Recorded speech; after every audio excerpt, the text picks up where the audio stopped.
we're going to see is the scapula. So look at the scapula bone here. It's a triangular in shape and it has the lateral end. You can see the lateral end of the scapula. So look at the lateral end of the scapula. So this is called glenoid cavity.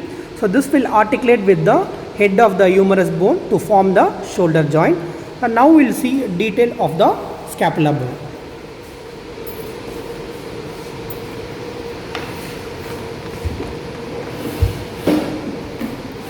This is the anatomical position of holding the scapula bone. So how to hold the scapula bone? I already mentioned it is a triangular in shape. So always hold the scapula bone in the apex of the triangle. So you have to hold it like this. And base or upper end of the scapula will be broader. So the base or a broader part will be on the upper one, and the pointed one you have to face it on the facing downwards. So this is how you should hold the scapula bone. Then you can ask me whether you can hold it like this or you can hold it like this. Look at the surfaces. There are two surfaces. One is ventral, other one is the dorsal surface.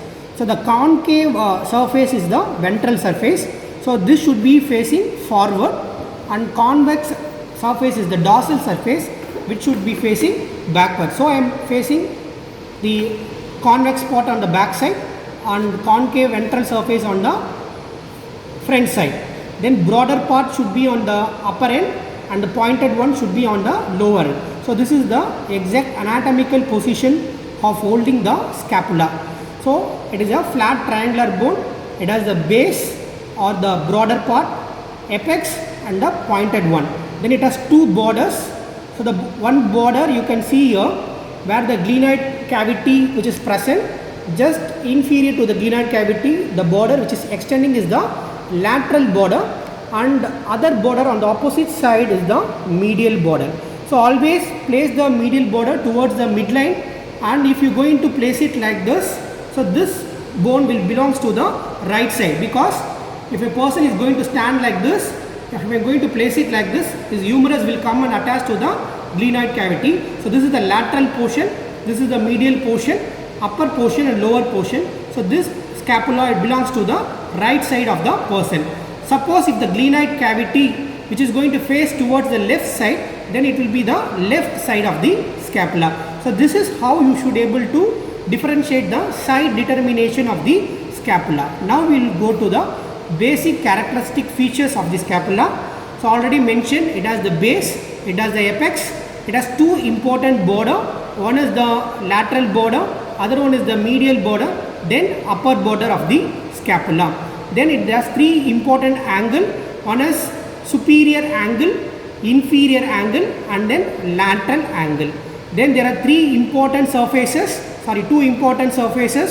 One is the ventral surface. The other name for the ventral surface is also called as costal surface. Then this surface is called as the dorsal surface or the posterior surface. So what are the other important features present in the scapula? Look at the upper portion. Upper portion, there are two important process you can see. The one important process on the front which is called as coracoid process. The large process which is called as the acromion process. So this is the coracoid process, C-O-R-A-C-O-I-D, coracoid process, and this process is called as the acromion process. Now I am going to turn the bone on the posterior aspect. On the posterior aspect you can see one important structure which is projecting here. This is called a spine of the scapula. So spine of the scapula, then it extends to the acromion process. So this is the spine of the scapula, acromion process of the scapula, coracoid process you seen from the dorsal aspect. Now there is one fossa above the spine. This spine, the fossa is called as the supraspinous fossa. Above the spine, which is called as superior, then a fossa which is going to present here, so it is called a supraspinous fossa.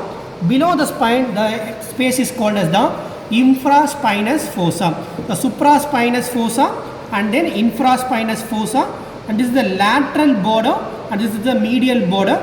Over the lateral border there are important muscles which are going to insert it into the lateral border, and there are a lot of attachments over the acromion as well as to the coracoid process. I am not going to explain about all these structures. Just you have to understand how to hold the bone in anatomical position, then you should know the basic characteristic features, and next thing you should know how to differentiate the right and left side scapula. So always the concave surface will be on the ventral, convex surface will be on the dorsal side. Place the glenoid cavity and lateral border over the lateral side of the individual, and the opposite side will be the medial border. Place the broad end over the upper part, and apex is facing downwards. So that's it about this scapula. Thank you.